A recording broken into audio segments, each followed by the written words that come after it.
Bem-vindo e bem-vinda, amigo e amiga do canal Sarriá. Eu me chamo Leandro Amin, estou ao lado de Gustavo Franceschini, de Paulo Júnior. A gente vai falar de seleção brasileira. Eu agradeço a tua companhia. Você deve saber que esse canal está dando seus primeiros passos e são passos que me deixam muito feliz. Plano de. Faz tempo que estava na gaveta esse plano de fazer um canal para falar de seleção. A gente está perto de uma convocação nova, uma convocação que é a primeira do Carlo Ancelotti. Isso vai acontecer na próxima segunda-feira. Gustavo, eu vou abrir aspas aqui, tá? 1980, fevereiro, março de 1980, abre aspas. O Coutinho, Cláudio Coutinho, no caso, deveria ser mantido no cargo de técnico da seleção. Para mim, ele é a pessoa mais preparada, é inteligente, tem diálogo e fala vários idiomas. Fecha aspas. O autor dessa frase é Pelé. O Pelé queria, em 1980, um técnico que fala vários idiomas. Hoje a gente vai ter um que não fala português. Tudo bem? Tudo bem, tudo bem. Acho que não sei se eu dou tanta importância assim pro idioma a essa altura do campeonato. Claro que seria mais fácil, a gente falou um pouco sobre isso. É muito mais legal se o Carlo Ancelotti soubesse tudo sobre tudo que acontece no futebol brasileiro, se ele soubesse falar português. Mas acho que em alguma medida o futebol hoje já não exige mais tanto isso. Você consegue contornar essas coisas, por mais que se perca algo no caminho, mas isso não impede que faça um bom trabalho. O que eu acho curioso disso é ver como é um grande dia da marmota a seleção brasileira, né? Se você for olhar para trás, você tem um monte de repetições. A gente era, ou os nossos antepassados, as pessoas que vieram antes da gente, eram saudosistas de tempos anteriores e a gente nunca tá feliz com a seleção brasileira. A gente cresceu ouvindo falar que a seleção brasileira do nosso tempo era pior que a dos anos 80 e agora a gente vê uma seleção que é a gente que fala que a seleção, saudades do tempo da seleção do Ronaldo e do Romário, e na verdade a gente vivia reclamando quando o Brasil não fazia o que se esperava dele naquela época. Então, é isso que mais me chama atenção nessa fala, de como as coisas se repetem às vezes. Eu quero mandar um abraço especial, porque a gente conversou semana passada, a gente abriu o canal aqui, abriu o microfone e câmera para falar, e foram muitos comentários bacanas aqui na página, no canal do Sarriá, e a gente tem que cumprir aquilo, né? Não é por acaso que quem produz coisa no YouTube fala, pô, comentário vale a pena, curtir vale a pena, se tornar, né, se tornar membro aqui, se tornar assinante do canal vale a pena, ajuda bastante a gente. Eu agradeço principalmente o carinho, a escolha das palavras que muitos amigos e amigas colocaram lá nos comentários. Paulo Júnior, eu falei do Tele Santana em 1980, pega essa, tá? Primeiro jogo do Tele Santana em 80 pela seleção brasileira, a estreia dele. Carlos, Nelinho, Amaral, Luizinho e Júnior, Batista, Falcão, Zico, Tarciso, do Grêmio, Reinaldo, do Atlético Mineiro e Joãozinho, do Cruzeiro. O trio de ataque é diferente, bastante diferente do que a gente viu na Copa. O resto do time, até que bem semelhante. O jogo foi Brasil contra Brasil. Era uma seleção brasileira de juvenil, né? Era conhecido como seleção brasileira de novos. O time de novos jogou com Marola, Luiz Cláudio, outro Luiz Cláudio, Mauro Galvão e João Luiz, Mococa, Birubiru e Cristóvão, Marinho, Baltazar e Rômulo. Técnico Nelsinho Roda. O Brasil do Tele Santana ganhou por 7-1, 12 mil pessoas no Maracanã. Você gostaria de um jogo da seleção brasileira hoje, a estreia do Ancelotti, ser contra uma seleção brasileira de novos? No Maracanã, a R$ 10 tá ótimo, claro que eu gostaria. Os caras eram mais espertos antigamente, o calendário era mais versátil, né? Agora o cara já vai começar na bucha da competição. Eu acho que fica essa expectativa, você puxou aí o Tele, tinha praticamente uma espinha do que apareceu o time lá na frente da Copa, e a gente está nesse tempo de especulação, né? Porque é, é muito claro hoje o roteiro para a Copa, é mais claro do que nunca. Hoje em dia a gente tem o calendário de um ciclo já fechado, vale lembrar que isso não é não acontece há tanto tempo assim. A gente tinha mais intempéries no ciclo, né? Copa das Confederações, Copa América em data mais quebrada, amistosos que você vai encaixando. Hoje em dia cara, né? O Ancelotti chega para trabalhar segunda-feira, sabendo exatamente quantas sessões de treino ele tem até a convocação da Copa do Mundo. Não tem muito como fugir, não tem aonde ele tirar uma sexta-feira a mais, uma segunda-feira a mais. Então, me parece que o planejamento é a principal coisa que tem no trabalho de um técnico da seleção, porque ele precisa mediar o número de testes que ele vai fazer. Vai ser interessante acompanhar, porque quem for muito bem nos primeiros jogos, alguém vai poder falar, calma, tem um caminho ainda para a Copa.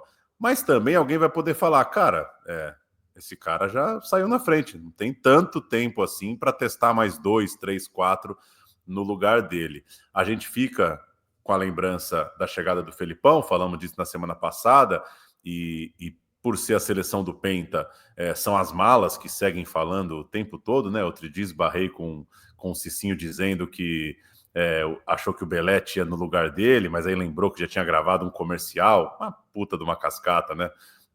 Não acho que o Cicinho gravou um comercial 3 meses antes da Copa, e por isso ele já estava dentro, mas enfim.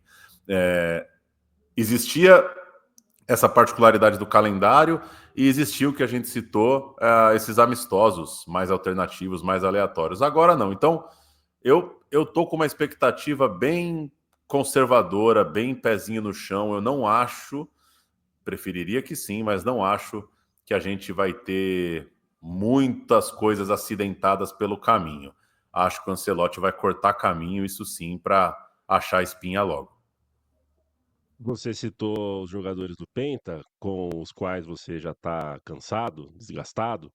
Eu Mas preciso gostei do lembrar, Penta, viu? Agradeço eles, tá? Não foi tô, legal. não tô reclamando, não. Tá tudo Importante bem. pontuar que o Cicinho não é penta, ele é só chato, tá? Exatamente, Desculpa, Cicinho só. desculpa. Eu citei como Penta, mas ele diz da Copa seguinte, claro. O Brasil que ganhou a Copa, o pentacampeonato em 2002, no mesmo dia que morreu Chico Xavier. Mas você citou os jogadores. Eu preciso fazer justiça aqui, ou uma possível justiça. Provavelmente, viu, Cafu?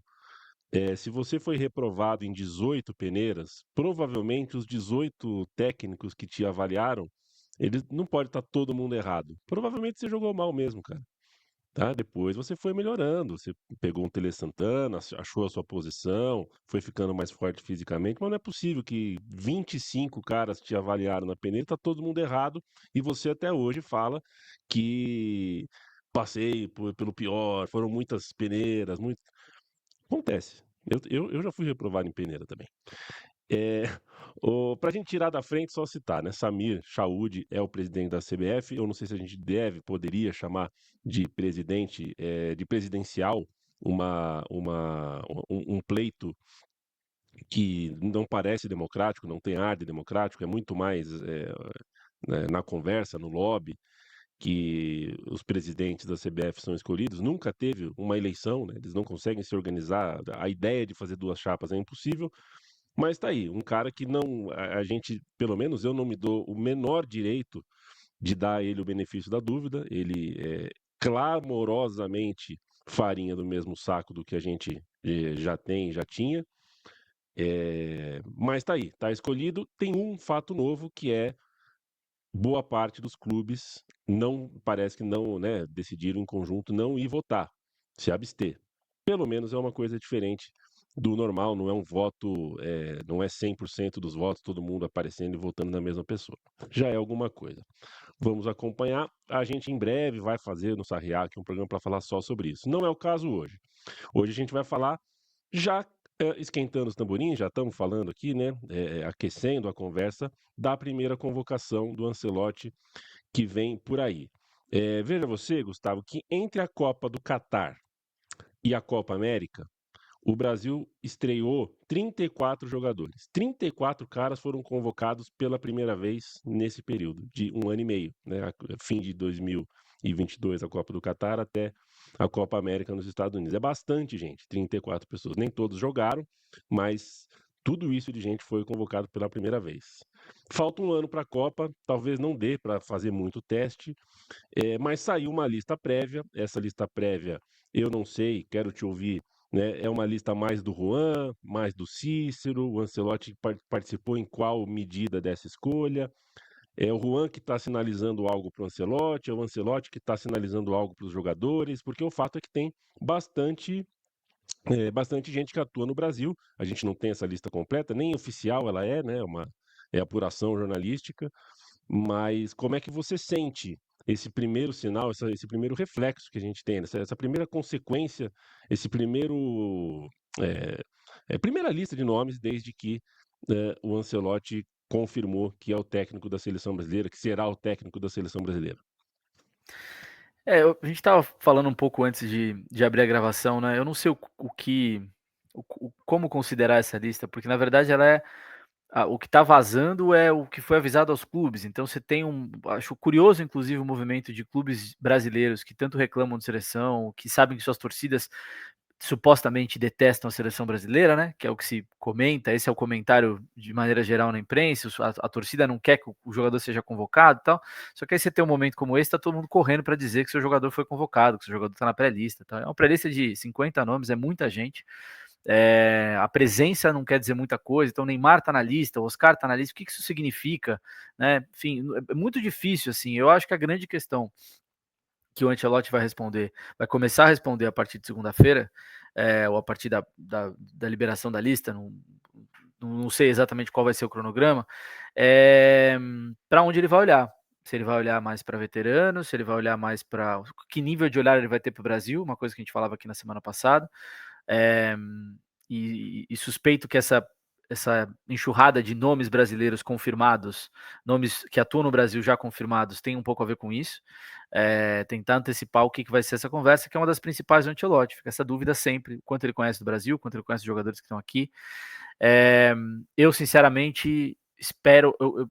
Eu não sou uma pessoa super pessimista com geração. Eu acho que a gente já teve gerações piores, mais recentes. Acho que as gerações de 2014 e 2018 são piores do que essa. Acho que tem bons jogadores jovens que poderiam ocupar mais espaço. Infelizmente, isso não aconteceu na seleção brasileira nos últimos 3 anos, né? Desde a Copa do Catar, 2 anos e meio, né? Não aconteceu. A seleção não aconteceu por vários motivos, muitos deles extra-campo. Acho uma pena, como acho que todos achamos, mas eu não abriria a mão de dar prioridade para esses caras. Acho que isso é das coisas principais para mim. Que uma nova geração que não faz parte de 2014 e 2018 possa se... Eu nem sei se essa palavra... Os espanhóis, os argentinos têm muito a ideia de adonar-se de alguma coisa, né? De ser dono daquele espaço. Então essa ideia de Neymar presidente, todos amam o Neymar, estamos jogando pelo Neymar, que foi a tônica da seleção brasileira na última década e meia, eu gostaria que a gente pouco a pouco pudesse passar esse bastão.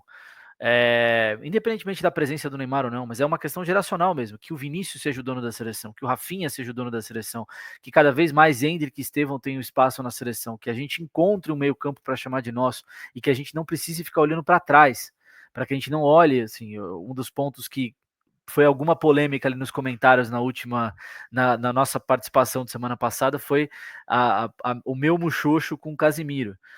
O Casimiro é super vitorioso em clubes, nunca conseguiu repetir muito isso na seleção, mas acho que por essa passagem de bastão que eu vejo como necessária, e também por característica de jogo, acho que o Brasil morre no seu meio campo e precisa de meio campos que sejam melhores com a bola, que se apresentem, que criem mais jogo. Eu gostaria que a gente continuasse tentando buscar uma saída. Estou falando do Casemiro, mas para mim é a geração. Acho que as gerações de 2014 e 2018 tem que ficar muito pouca coisa. Acho que a gente tem que dar a seleção mais e mais e mais na mão de Vinícius e companhia, porque se a gente tem alguma chance, eu discordo que a nossa chance passa pelo Neymar. Eu acho que o Neymar pode ser um diferencial para ganhar ou não, mas a gente não vai ter absolutamente nada se só tiver o Neymar. E hoje a gente tem uma geração Vinícius Rafinha muito assustada, para mim, muito assustada, muito capaz, mostra isso nos clubes, protagonista, brigando por coisas grandes, inclusive individualmente, mas que não consegue fazer a mesma coisa da seleção. Esses caras precisam ser donos da seleção brasileira, precisam ser eles os presidentes da seleção e não mais a geração anterior. Então essa para mim é minha grande preocupação com a seleção nessa convocação. Ô, Paulo, entrou mais dinheiro no futebol brasileiro, em poucos times, é verdade, né? Alguns times acertaram a casa, outros times conseguiram, de alguma forma, SAF ou uma presidente que tem muito dinheiro, enfim, alguns dos times conseguiram ajeitar a casa. Gasta-se hoje para comprar jogador mais do que a gente se acostumou nas últimas décadas. Estou dizendo isso porque, por exemplo, o perfil de contratação do Flamengo hoje é necessariamente de jogador que está apto para jogar na sua seleção, seja do Brasil, seja da Argentina, do Uruguai, né?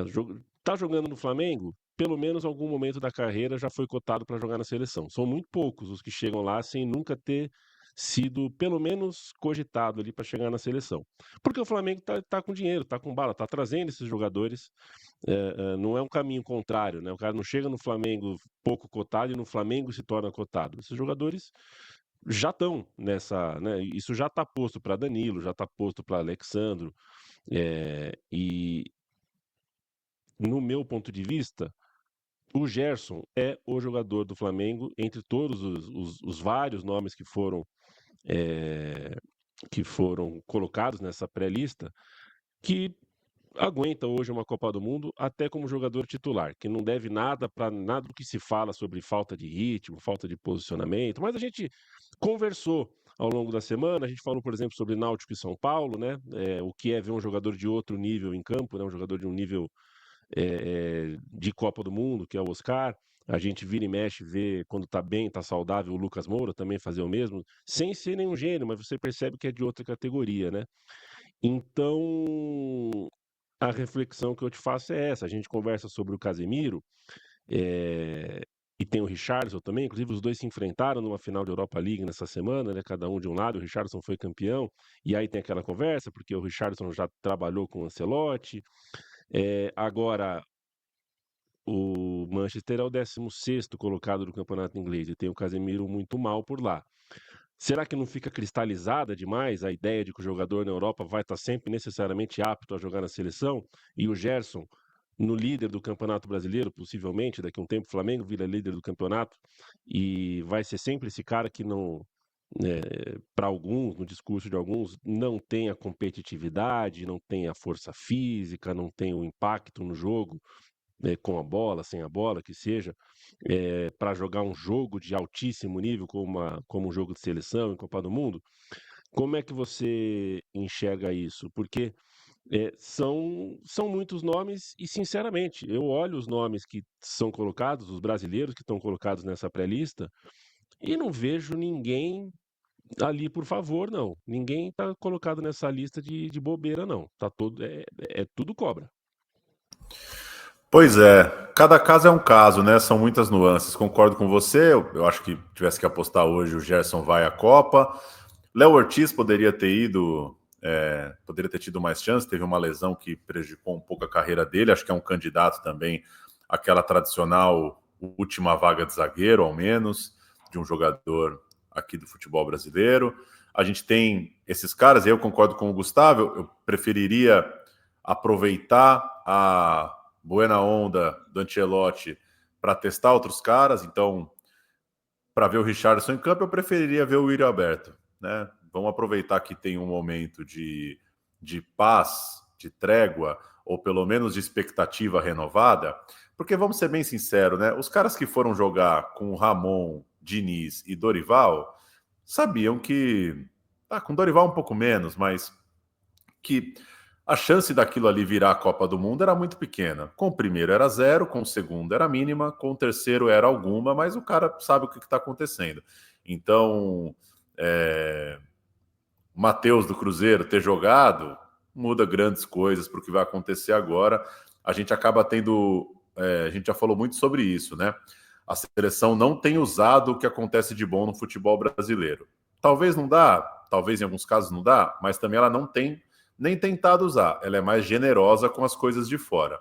Aí a gente poderia lembrar historicamente, o Tite não topou o Luan quando era o melhor jogador da América, não topou o Dudu quando era o melhor jogador do Brasil, não bebeu da fonte do Jorge Jesus, muito menos do Abel Ferreira, nada do Galo de 2021. convocar o jogador ali pontualmente vai acontecer, porque os caras são bons de bola. Então, sei lá, todo mundo daquele Flamengo beliscou a seleção. Mas não se tem muito interesse em trazer aquele jogo para dentro da seleção. E aí, pegando alguns casos específicos, o Gustavo falou do Neymar, né? O Neymar ele acaba congelando uma posição ali. Ele já foi mais ponta de lança, me parece que cada vez mais vai querer vir jogar mais atrás mesmo para fugir do combate e porque não tem a explosão mesmo de finalização. Fico com a impressão que o Neymar não vai mais finalizar 7, 8 vezes num jogo, como ele já fez mesmo jogando de meia.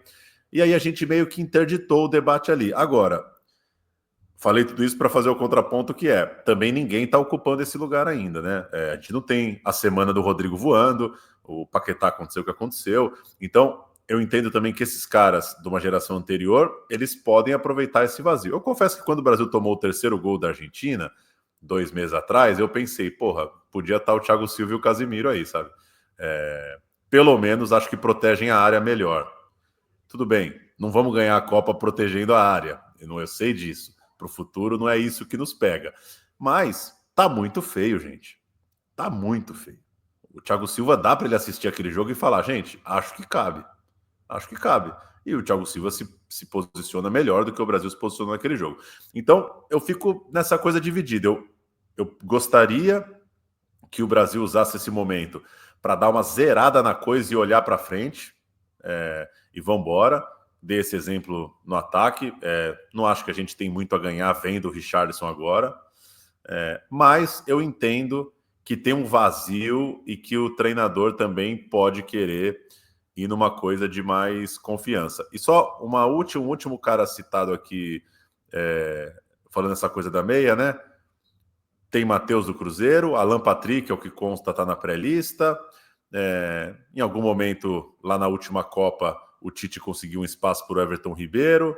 O Veiga pingou ali na seleção. Não acho também que é um jogador com essa dinâmica toda para ser um reserva de Copa do Mundo. Mas me parece que está pipocando uma ideia geral de que a gente pode ter mais espaço para um jogador desse tipo. Para um meia que vai variar entre organizador, entre meia atacante, que eu acho que não é o Rodrigo, acho que não é o Rafinha, eles são melhores que esses caras, mas eles não são esse jogador. Pode ser o Gerson, tá fazendo alguns bons jogos, às vezes de ponta direita no Flamengo, um falso ponta ali, como o próprio Everton Ribeiro já jogou muito. Essa posição me interessa. Cair na real que não tem Neymar, não tem Paquetá, e talvez ter um meia, poderia um dia ter sido Ganso, talvez ter esse meia para pisar na bola, e aí eu acho que a atuação do Oscar no meio de semana na Copa do Brasil é bem significativa nesse sentido. É um cara que gosta da bola.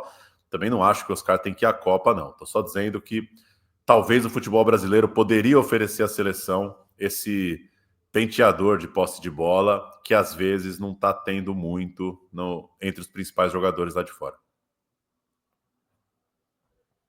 Paulo, você citou o Alan Patrick, né? O Alan Patrick, ao que consta, está nessa lista. E eu acho ele um caso bem interessante, né? Destaco o Alan Patrick porque ele é o clássico caso aqui do jogador que a gente observa todo domingo, a gente não tem dúvida que ele está jogando demais e não é de hoje. Ele virou um dono do meio-campo do Internacional. Acho que ele é o cara que termina, né, cessa ali com uma nostalgia meio azeda que a torcida do Inter poderia ter desde que acabou o D'Alessandro, né? O cara que pega a camisa 10 ali e faz a roda girar. E a gente fala sobre ele. Por que que o Alan Patrick não vai para a seleção? Por que que ele não tem uma chance? Ele está jogando para isso. Só que a hora que ele entra na lista, a gente pensa, mas tem 34 anos, né? Será que vai para a Copa mesmo? Será que tem... Será que ele está nessa, né, essa convocação, se viesse, realmente seria frutífera? Tem uma, né, a gente precisa também se decidir sobre o quanto a gente banca também o jogador que está em sua primeira jornada. Seria o caso do Alan Patrick. E com 34 anos, já mais experiente, talvez ele seja um jogador que a gente quer querer, ou a gente gostaria de voltar no tempo e dar outro tipo de tratamento a ele no passado. Hoje ele está na lista, mas a gente não confia muito nisso. Gustavo, e o Antony, por exemplo, né? Eu quero falar, né? O Paulo acabou de citar o Neymar, por exemplo. Eu trago o caso do Antony porque eu acho que ele se junta ao Casemiro e ao Richarlison, que são dois nomes que nos últimos dias, desde o anúncio do Ancelotti, eles ganharam força, porque o Ancelotti gosta dos caras, né? Entre aspas, como se o Ancelotti tivesse o compromisso de jogar com os caras que ele gosta. O que eu acho que não é o que vai acontecer. O Ancelotti tem inteligência e tem equipe o suficiente para escolher os melhores, independente de um bom trabalho que ele tenha feito com um jogador determinado 4, 5 anos atrás no Everton, por exemplo. Mas, seja como for, esses são 3 nomes, 3 exemplos de jogadores que estavam na Copa do Catar, depois da Copa do Catar saíram do radar e agora voltam ao radar. O Antony deu muito certo no Betis, né? Funcionou muito bem. E um ano atrás, não é que o Antony estava mal no Manchester United, o Antony estava respondendo por agressão na justiça, agressão a, não sei se é esposa, se é namorada, então o Antony estava com um problema que, assim, cogitar ele na seleção tinha um problema mais do que futebolístico, era um problema moral, era um problema que o técnico certamente não teria vontade uma briga que o técnico não compraria. O Antony hoje parece super habilitado, super apto a estar na seleção. Mas olhar para trás, olhar para quem estava na Copa de 22, a gente sabe que o Brasil tem essa tendência de querer mudar muito os elencos de uma Copa para outra, é o nosso primeiro reflexo quando alguma coisa não dá certo. E então eu queria te ouvir, né? Porque de um lado você tem o Antony, e do outro você tem uma lista de vários nomes novos. Por exemplo, o Igor Paixão, do Feyenoord. A gente não assiste o campeonato holandês, mas eu vi 2 jogos do Feyenoord no mata-mata da Europa League. O cara jogou bem os 2 e ele é um bom jogador, sem dúvida nenhuma. E a gente tem nomes novos e eu volto no raciocínio do Alan Patrick, né? A gente quer o nome novo, mas quando o nome novo vem, a gente dá um passinho atrás e fala, putz, será que eu tô seguro com esse novo nome? A gente tem mais segurança de pedir do que de bancar. Na hora que é convocado, parece que tem uma sensação de insegurança tão grande nas pessoas que a vontade que dá para dizer, não, então traz o Casemiro. Né? Se a gente vai bancar pela metade, se a gente não vai acreditar nos jogadores que estão chegando, que são caras novos, vamos no conservador, vamos em quem a gente já está acostumado a ver. Bastante coisa aí, né? Para mim, o que junta Antony e Alan Patrick é uma discussão que eu acho fundamental de capacidade de adaptação e singularidade do jogador brasileiro. Eu não acho, e repito esse discurso que eu já fiz aqui na semana passada, de que a gente é diferente. Por que a gente é diferente? Por que o jogador brasileiro é diferente? O Cafu, que você brincou, o Cafu mudou como? Ele mudou quando o Tele viu nele características e adaptou ele dentro de uma estrutura de time, uma estrutura de futebol, para otimizar as características do Cafu, que não era um cara que cruzava particularmente bem, era um cara muito voluntarioso, mas tinha seus defeitos técnicos, embora hoje, né, enfim, tem toda uma discussão, mas o Brasil sempre foi muito bom em tirar o melhor dos seus jogadores, e ele tinha uma construção de time, tática e técnica muito diferente. A gente passou, nós que vivemos ali os anos 90, a gente passou o Brasil com uma grande potência de laterais mundiais. Não existe outro lugar no mundo que tenha produzido laterais como os nossos. Por que eles deixaram de existir? Simplesmente porque alguém mudou, virou uma chavinha na base, na categoria de base no Brasil? Tem toda uma discussão tática e técnica que passa por desaparecimento de camisa 10, desaparecimento de segundo atacante. Por que o Hulk vira o jogador que ele vira quando ele vem para o Brasil? O Hulk atuou como ponta a vida inteira. Quando ele vem para o Brasil, a gente descobre que ele era um bom meia. Porque o que aconteceu que a gente passou tanto tempo colocando o Hulk na ponta? Mesma coisa o Lucas Moura. Todos os melhores momentos dele na Europa, inclusive, foram momentos em que ele não jogou de ponta. Só que por características físicas e porque o futebol exige que você espreme esses caras na ponta, a gente colocou o Lucas lá na ponta. E o Lucas, quando vem para o Brasil, os melhores momentos dele com o Dorival são jogando mais no centro, mais central ali, com mais liberdade de correr com a bola. O Endrick é melhor ponta de lança para mim do que ele é centroavante. Assim como o Gabigol é um ótimo segundo atacante, ele não é tão bom como 9 e menos ainda como ponta. O nosso desenho tático e o nosso tipo de jogador não necessariamente casa com o que tem na Europa. E eu acho que isso deveria ser levado em consideração quando a gente compara Brasil e Europa. Muitas vezes vem esse discurso, você mencionou do Gerson, que risco tem ter o Gerson tal, e com certeza tem algum risco na comparação ali, uma intensidade, ter uma coisa, embora eu acho que o Gerson hoje já não é mais o jogador que ele era quando ele tinha problemas de intensidade com o Tite, que cortou ele meio por isso, mas tem essa coisa do Brasil e Europa como se fosse um grande abismo, só que você olha para a última Copa, Marrocos foi semifinalista com vários caras que estavam fora da elite europeia, podiam até estar jogando na Europa, mas eles não estavam nos primeiros times, eles estavam no segundo escalão, eles estavam no terceiro escalão às vezes, jogador de Fiorentina, jogador de meio de tabela do Campeonato Espanhol.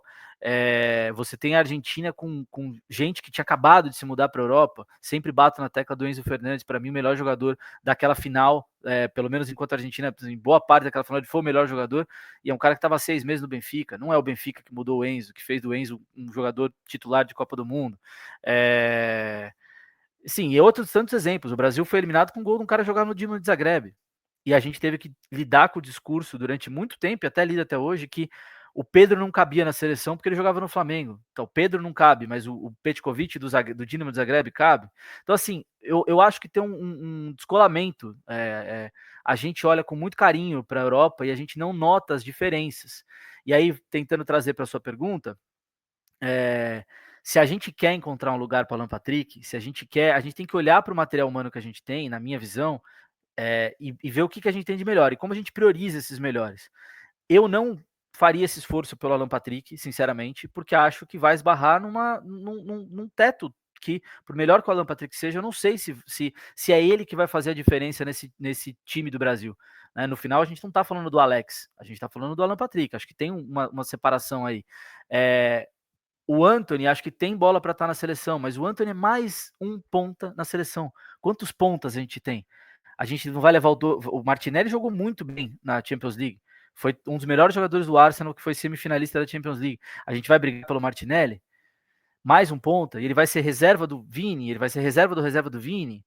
Sabe? Eu gostaria muito que a gente olhasse para os jogadores que o Ancelotti, no caso agora, que é quem está com a caneta na mão, com a prancheta na mão, que olhasse para os jogadores do Brasil, pensasse quem são os melhores e como a gente constrói o time para eles. Ele já fez isso outras vezes, e ele fez isso indo contra o sistema vigente, por assim dizer. Ele mantém o Vini na ponta, mas o Vini tem liberdade para circular pelo campo. O Vini do Real Madrid, auge do Ancelotti, trocando com o Benzema, é completamente diferente do Vini que tinha que ficar preso na ponta esquerda e não tinha a menor condição de trocar a bola com o centroavante que não consegue devolver a bola, que é o Richarlison. Então eu tenho muita expectativa de que o técnico da seleção olhe para o material humano e priorize quem são os melhores. E que olhe com carinho, embora é difícil pelo histórico deles no Real Madrid, para um cara como o Endrick, que olhe para o Estevão e consiga perceber que o Estevão não vai funcionar tão bem assim se ele ficar preso à ponta direita. Que ele pode jogar melhor se ele circular mais pelo campo. Inclusive, ele provavelmente vai dizer para o Ancelotti que ele é melhor 10 do que ele é 11 ou 7, dependendo da numeração que você for colocar. Então, para mim, toda essa discussão de nomes e vai para trás, vai para frente, ela tem que passar por quem são os nossos melhores. Qual é o nosso teto de performance? Quem são os caras que vão levar a gente para um outro lugar? Quais são os melhores em cada posição? E como que a gente combina eles de uma maneira que vai potencializar todo mundo? Se a gente for preencher as vagas olhando para o posicionamento padrão, o Rafinha é outro exemplo. O Rafinha jogou de ponta direita durante muito tempo e não funcionou, nem na seleção brasileira direito e muito menos no Barcelona. Essa temporada ele teve muito mais liberdade, circulou muito mais pelo campo, às vezes inverteu de lado, porque o Lamine Yamal entrou pela direita e se achou, e tá tendo a temporada da carreira dele. Então acho que o jogador brasileiro precisa de um cuidado, de onde colocar, com quem que o cara se associa, e eu acho que precisa ter esse cuidado, e a partir daí você vai começar a construir nomes. Pô, eu preciso de um ponta? Pô, se eu precisar de um ponta, eu posso pensar no Antony, mas será que eu preciso? Será que não é melhor eu dar espaço para um cara que tecnicamente tem muito mais teto do que o Antony, que é o Estevão? Então como é que eu potencializo o Estevão? Como é que o Estevão vai ter mais espaço no meu time? Com qual formatação? Para mim, esse é mais o caminho do que a discussão de um ou outro nome, sabe? Embora vá cair nisso, inevitavelmente. Por aí, Pauleta, eu aproveito a resposta do Gustavo, que é uma resposta a uma não pergunta, né? Eu fiz, na verdade, um bolo de temas aqui, joguei no colo dele, mas para você eu faço uma pergunta para a gente fechar esse raciocínio, que é aquela pergunta também meio boboca, mas você apostaria em uma grande novidade? É algo que absolutamente não dá para saber, porque o Ancelotti não deu nenhum tipo de pista para a gente sobre nada. O que a gente sabe sobre essa pré-lista, a gente sabe porque o jornalismo falou com as fontes e nem é uma lista com todos os nomes. Mas considerando algumas coisas, eu vou dar o exemplo da atual campeã do mundo, assim como o Gustavo citou o Enzo Pérez, né? A Argentina chega na Copa do Mundo, o centroavante não faz gol de jeito nenhum, o craque do time, que é o Messi, não marca ninguém, então você tem que montar um time que você vai ter pelo menos um jogador a menos ali sem a posse da bola. E o trio do meio de campo, você não tinha certeza se ia funcionar até a Copa começar. A Argentina perde o Lo Celso, que é uma coisa traumática por lesão, ele seria um jogador que participaria daquele meio campo, e você não tem nenhuma confiança em nenhum dos dois laterais, tanto que o Scaloni trocou o lateral direito e o lateral esquerdo ao longo da Copa do Mundo, porque é mais ou menos 6 por meia dúzia, ou 2 por 2, no caso da lateral direita. Até a dupla de zaga não era tão festejada assim. O que o Cuti Romero joga atualmente é uma enormidade, o pós-Copa do Mundo dele parece que entrou uma injeção de confiança nele, mas o tamanho não, longe de ser uma unanimidade na Argentina, e as coisas funcionaram. É, se a gente tivesse que pensar em uma surpresa para essa seleção brasileira, que o Ancelotti fosse criativo e corajoso ao atacar um dos setores da seleção, porque é verdade, como você disse, a seleção hoje está muito feia, está muito ruim, nada funciona praticamente. Mas por algum lugar a gente vai ter que começar. Ou a gente revoluciona a dupla de zaga, ou faz um trio de zaga, ou a gente escolhe laterais que nunca jogaram antes na seleção brasileira, ou a gente muda essa meiuca, faz uma meiuca mais leve, mais dribladora. Não sei, mas queria saber se você aposta em alguma primeira surpresa aí por parte do Ancelotti. Tem esses jogadores que podem ser uma novidade. Você citou o Igor Paixão, tem o rapaz do Lille, o Alexandro, né? Tem o lateral do Mônaco, o Caio, que muita gente já pede há muito tempo, mas eu acho que não vai fugir muito de um ou dois desses jogadores, que vai ter aquela primeira reação de que a maioria das pessoas não conhece tanto, mas que eu acho que cabe dentro de uma lista aí que tem sido, às vezes, até de 24 caras. Acho que esses azarões do futebol brasileiro vão acabar não tendo espaço mesmo para chegar. Agora, vocês tocaram nas duas coisas fundamentais, e aí é inevitável voltar na Argentina, porque é impressionante o que acontece no mata-mata da Argentina, né? Essa mistura de confiança com combinação de jogadores, com as pessoas entenderem o que precisa fazer para o maior jogador que eles já viram jogar na vida, jogar à vontade. É uma combinação que acontece de nunca em nunca, não à toa. Messi precisou jogar 5 Copas para jogar uma legal. Tem quem acha que ele jogou bem em 2014, eu não sou dos que acha. Para mim, jogar legal foi só uma mesmo. Então, tem essa combinação que a gente fica nessa expectativa, e a gente fica numa expectativa que é justificada, porque são 2 Copas que o Brasil não vai crescendo ao longo da competição. Ele não vai... ninguém, nenhum nota 7 vira 9. Fica todo mundo entregando a mesma coisa. E eu acho que a eliminação para a Croácia é muito frustrante por isso, porque é o Militão pedindo para sair porque está cansado, é o trote do Danilo na volta, ninguém faz o jogo do Cuti Romero, e a gente está esperando há 4 Copas, aí 5 Copas, alguém tira o jogo do Cuti Romero para falar, porra, tirou uma vitória grande, sabe-se lá da onde. Isso não tem acontecido. Agora, né, falamos um pouco disso já. O Ancelotti olha para o time e sabe que o Vinícius Júnior é titular, o Rodrigo, imagino que ele olhe como titular, o Rafinha como titular, tem essa curiosidade para saber o que faz com a posição da frente, que é um lugar que está complicado para a seleção brasileira. Também não acho que é só um problema geracional, não vai ter Ronaldo toda a Copa e Romário, mas é um problema desse encaixe, porque Gabriel Jesus teve dificuldade na hora da arrumação ofensiva, Tite assumiu que demorou para pensar em como encaixar o Firmino, acabou não fazendo. O Richarlison me parece que tem um teto muito claro, então tem essa dificuldade ali na posição. Fico curioso para saber como é que o Ancelotti vai juntar esses 3, que eu acho que vão jogar. se vai de falso 9, se vai com um cara mais fixo na frente para eles mexerem. E aí a gente tem essa grande questão, né, para não ficar falando aqui posição por posição, que é o meio de campo, né, que é a agonia de assistir o primeiro tempo de Brasil e Croácia, né, e saber que a gente não tem uma possibilidade de controle do jogo.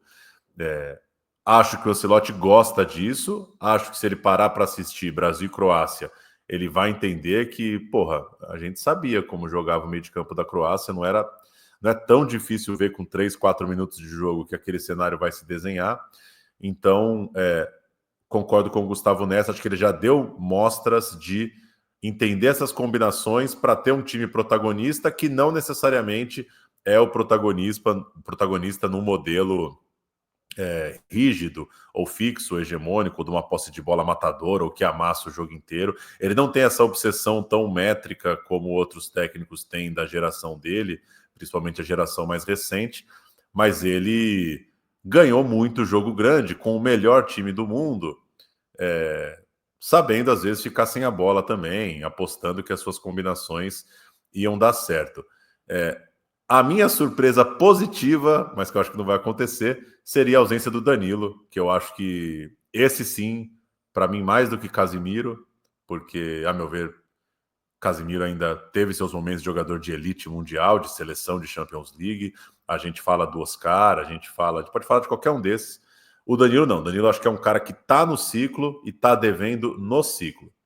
Ele é o dono do vestiário do Brasil, ele é o dono do microfone e eu não acho que ele ajudou o time correr para o Ramon, nem correr para o Diniz, nem correr para o Dorival. Não estou falando que ele tá de sacanagem, não falo nesse sentido, mas eu falo que eu não acho que é um cara que consegue gerar uma seleção brasileira protagonista e me assusta. Aí é um conservadorismo que me assusta. Achar que o cara de 35 anos, que só jogou em time grande, é uma boa influência para o vestiário.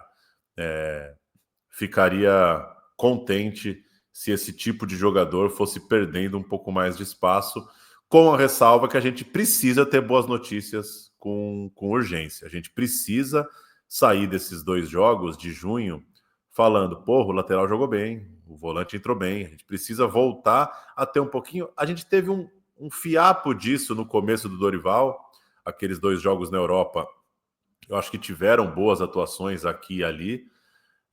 O Tite encontrou esses jogadores na reta final da Copa do Mundo. Tem aquele jogo contra o Uruguai que o Rafinha faz os 2 gols. Tem um jogo muito bom da chegada do Martinelli, que ele praticamente se credencia na Copa. Só que a gente vem de 2 anos e meio de absolutamente nada. Ninguém se credencia para a semana seguinte.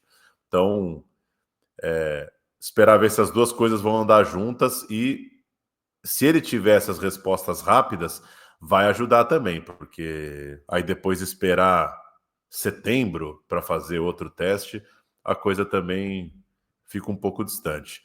Vamos ver. Estou curioso pelo professor, estou curioso para saber se ele vai falar, se ele está animado, se ele não está. Esses caras também, é sempre aquela dúvida se é uma mala sem alça ou se está adorando. A lista de exigências do Carlo Ancelotti, que vazou aí, circulou entre apuração e grupos de amigos aí, é um tanto constrangedora, né? Eu sempre volto nesse assunto, eu sou meio chato com isso, mas a gente gosta de futebol, a gente precisa fazer essa concessão, e eu acho que nunca é demais falar. A gente conversa sobre pessoas que perderam a noção da realidade. E isso torna essa conversa um pouco constrangedora também, porque a gente não está mais falando de gente, né? Não, a gente não tem mais condições de sentar com o Ancelotti no mesmo estabelecimento, né? É uma pessoa que vive completamente no mundo da Lua, e pessoa que vive completamente no mundo da Lua, eu vou sempre desconfiar um pouquinho. Não acho que ele sabe o que está acontecendo, acho que ele sabe onde ele está pisando, mas pode ser que venha um lunático aí também achar que é só fazer uma lista, dar umas risadas, colar no ensaio da Mangueira e viajar para a Copa e tirar uma onda. E aí faço defesa, já falei demais, a treinadora sueca, a Pia, da seleção feminina, que zoavam muito ela, né, porque ela tocava violão e ela tentava falar português, ela era brincalhona, mas você conversa com as pessoas que acompanham mais de perto o futebol feminino, e eu acho que o tom da cobertura era essa, muito respeito pela forma com que ela lidou com o cargo, né? Acho que ela é uma pessoa que tratou bem o convite. Não, o campo não foi tão bom, mas ao que consta, tratou com respeito, honrou o privilégio de ser técnica do Brasil. Espero que o Ancelotti deixe alguma coisa assim também. Você acha que Carlo Ancelotti vai meter um Legião Urbana no violão? Cara, Legião. ele pode Eu, meter eu, uma picaretagem eu tô carismática fora, aí. hein? Se pintar um Legião Urbana no violão, eu tô fora. Eu largo mão. Vamos ver como vai se adaptar ao país da caipirinha. O Ancelotti dizem que é quase um Griezmann para os uruguaios, né? O que ele é para os brasileiros quando treina jogadores brasileiros.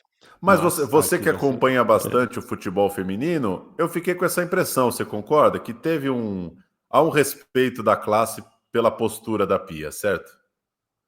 Certo, procede e te digo mais. Eu acho que é só esse respeito que gera os elogios que ela recebe de que fez uma reformulação, que não fez, de que fez uma renovação, que profissionalizou o setor.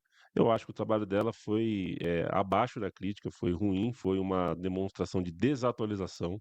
Eu acho que ela não estava, na minha concepção, ela mostrou ser uma técnica defasada, mas como ela foi muito carinhosa e ela é muito gente boa, ela foi poupada de algumas críticas. De algumas não, de muitas críticas. Acho o trabalho dela de fato ruim, mas uma pessoa que eu gostaria de ouvir uma seresta, porque ela deve saber parece que ela gosta de folk, né?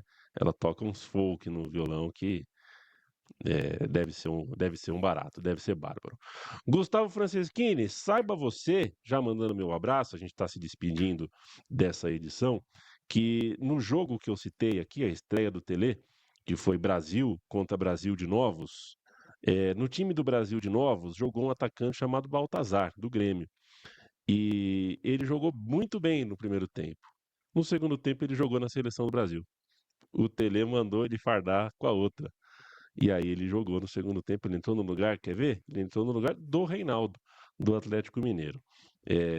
Isso é 1980, né? Baltazar, nessa época, estava disposto até a fazer gol de título de Campeonato Brasileiro. Nada mal.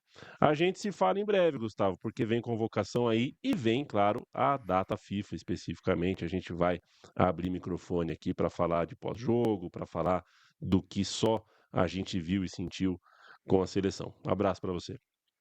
Um abraço. Você citou o Baltazar, cito rapidinho o Renato, também contemporâneo do Baltazar. O Renato tem uma característica muito curiosa.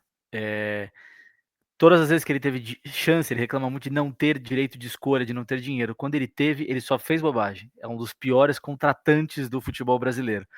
Eu fico muito curioso para entender como é que é o Ancelotti com, assim, dinheiro infinito ele sempre teve, mas ele vai ter a primeira experiência de, beleza, agora eu chamo quem eu quero. E acho que é uma realidade muito diferente. Então, pegando um gancho que eu estava pensando no Ancelotti, lembrando assim, o Renato é um exemplo de técnico que eu não confiaria 100% na seleção, porque vai saber o que essa pessoa pensa, podendo chamar qualquer um. Quando ele teve a chance, ele botou o Vinícius Pacheco de camisa 10 do Grêmio na Libertadores. Então, me dá um pouco de medo. Vamos ver o que o Ancelotti vai trazer. Mas é isso. Obrigado pelo convite. Estaremos aí nas próximas.